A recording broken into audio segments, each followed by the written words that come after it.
everybody's going 40, 45 miles an hour through the middle of town. Or B, you're sitting there cussing under your breath. Why are we going 20?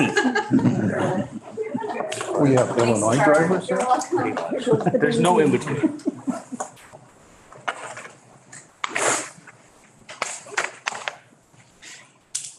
All right, we'll call the meeting to order. The affidavit of posting was posted accurately and everybody is here. Our roll call is taken care of. Let's rise for the Pledge of Allegiance. I pledge allegiance to the flag of the United States of America and to the republic for which it stands, one nation, under God, indivisible, with liberty and justice for all.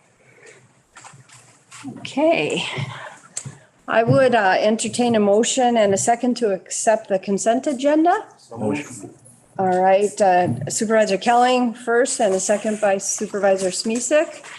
All those in favor? Aye. All those opposed? All right.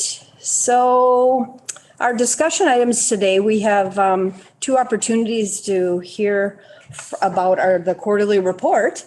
And Aging and Disability Resource Center, Tammy is first. So welcome, Tammy. Hi, thank you.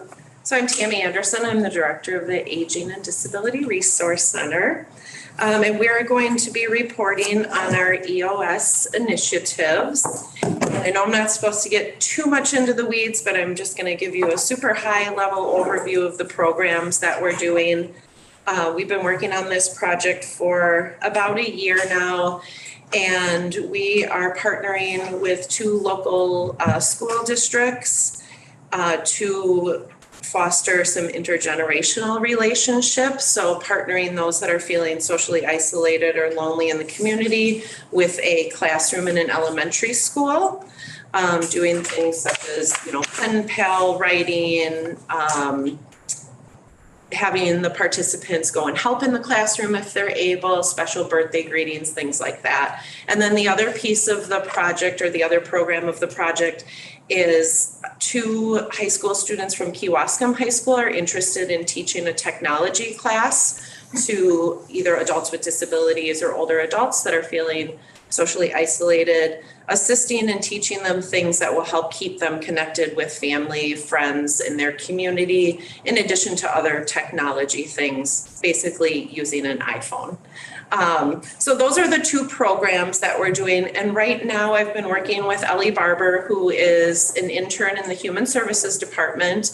And she's helping me, because I'm a little older and a little less tech savvy, creating some of the flyers and content that we will be putting out via social media outlets, newspapers, things like that, to get participants for the programs. And then I'm also a part of a state coalition on social isolation and loneliness, in which they have created some content that we'll be able to utilize for our social isolation project as well. So if you look at the report for the EOS initiatives, we're right on track with utilizing those media outlets to help create the awareness about social isolation, and even a little bit ahead of the game in kind of having those programs established. The school is established, but now just gathering the participants and connecting them with the various programs that they're interested in. So just anybody have any questions or any clarifications I can give you? Oh, that's good. Okay, Excellent. thank you very much. Thank you. Thank you. Next, we have the Veterans Service Quarterly Report, and Kurt with us today. Hello. This is becoming a monthly thing. It is. We're going to get to know everyone quite well. Yeah. Well, I'm glad to be here. And in the report in front of you, it kind of gives a general update of where we are in the project. I'd like to explain a little bit about the project to give you some context and some understanding on that. One item, the first goal says on track, it's actually completed. County Board Chair Schleif mentioned that to me, and we talked about it a little bit. And I think that was a little bit of a misunderstanding that I had within the back end of the data and how it's presented on there. So that was good, and we're back on track now. So a couple of things. The project that we're doing, the cemetery geolocation of veterans' graves, is a really fun, great community project that came together out of our county GIS department. So Michael Vandersanden from GIS contacted me. He was at a conference, and one of the conference participants said, hey, we're doing this neat thing where we're utilizing Survey 123, which is a GIS application. And you can go out and you can do all sorts of great stuff with that. He said, wouldn't it be neat if we were able to link images and locations of veterans' graves for our Samaritan Cemetery? I said, yeah, Michael, that'd be awesome. Let's do it for all the cemeteries. So we kind of put this project together. He wrote an application within that platform that is fantastic and robust. Took all of our data out of our cemetery system, where we have 7,000 veteran graves noted, and put it into the application. And now we're gathering data. So the reason we have to go out and physically do this with every single grave site is because there's no record of where these grave sites are located in any real way. There's no map that's actually accurate. There's no database. There's nothing like that out there.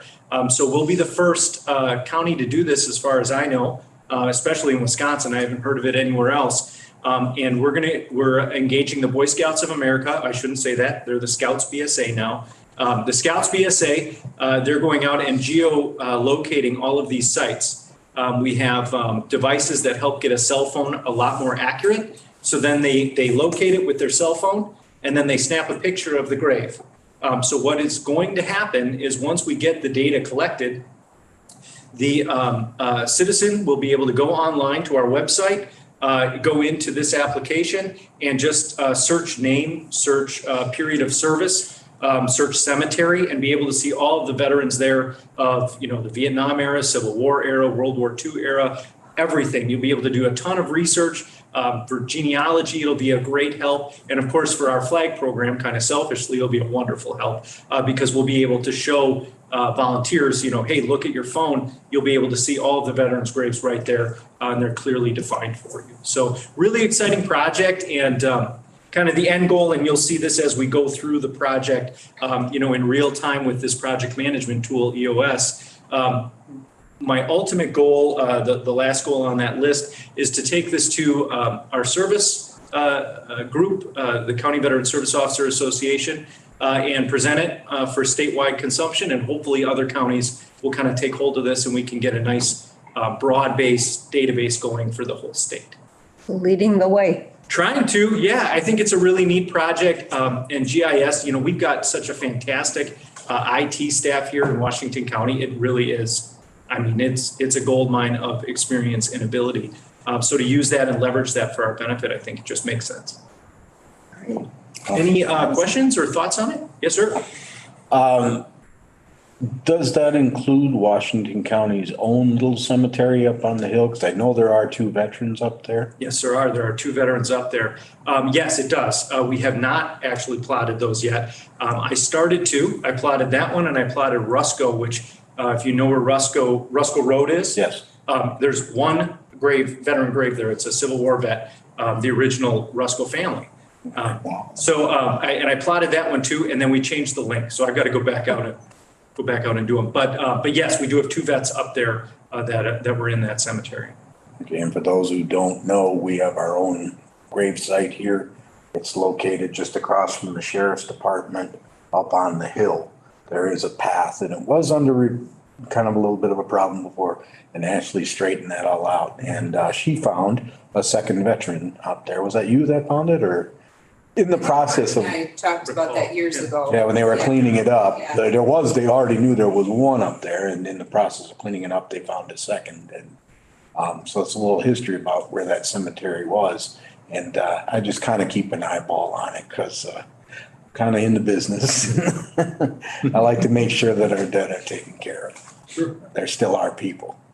And there was a facilities, I don't remember who it was from facilities, but there was an employee of Washington County that went up there, I think 2 years ago now, and lifted Yeah, the headstones and They straightened them. straightened it all out. And Did a fantastic job. he was from Parks. Yeah. It was Parks. Yep. so definitely want to talk about it later. make sure that those veterans are being recognized because they're in a small corner that hardly anybody even knows about, but it doesn't matter if nobody goes up there. That's right. I wanna Where make sure. exactly is that? It's right across from the sheriff's department, By up on the Samaritan? hill. We're working on No. getting signage there. Yeah, it's the field that's to the north of the sheriff's department. Oh, okay. There's across from it, across Schmidt Road, there's a dirt kind of road that's all overgrown and it looks like there's a old overgrown hill, road that goes up the hill. That's it. You go up the hill and up on top of that hill up there, there's probably about, I don't know, maybe 100 graves, I think less than that. maybe a little less, but Yeah. it certainly would have held a lot more. Satellite view, you can see it. If you go to Google Maps, you I can see can it. take you up there. Actually, interestingly enough, GIS got a drone with I'd like to see LiDAR. it too. Are you familiar with LiDAR? Yes. And they flew over it to ensure that there weren't more hidden grave sites up there, with the depressions where they didn't have monuments. And it didn't look like it. It looked like they were all accounted for and properly recognized. But it is maintained, it is being mowed regularly, so it's real easy, gentle walk up there if you want to go take a look. So, Yeah, for what it's worth, I went and talked to Kurt about it the other day and he's got a nice office. But he's got a map of he's got all the cemeteries in the county identified. And his enthusiasm for this project is, I'm catchy, I'm getting into it too. Well, good, yeah, it's gonna be a lot of fun, and the scouts are really into it too. We did, on Monday, Scout Troop I don't wanna say the wrong number, 236. Scoutmaster is Brian Lindsay here from in town.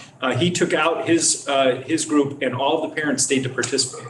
They were so excited about it. So it was really a nice community building, event for them, and they got done with, I think, about 50 grave sites in like 40 minutes. So they cruised through. So it's really neat, and I'm excited about the ultimate product of it. Excellent. okay, great. Any other questions or anything? Thanks, you. Kurt. So we don't have any other any action items tonight. Julie, did you want to comment on anything at all or? No. Okay, That's it. all right. Well, our next meeting date will be Wednesday, August 24th at 4 PM, same place, same time. This meeting is adjourned. I feel like we could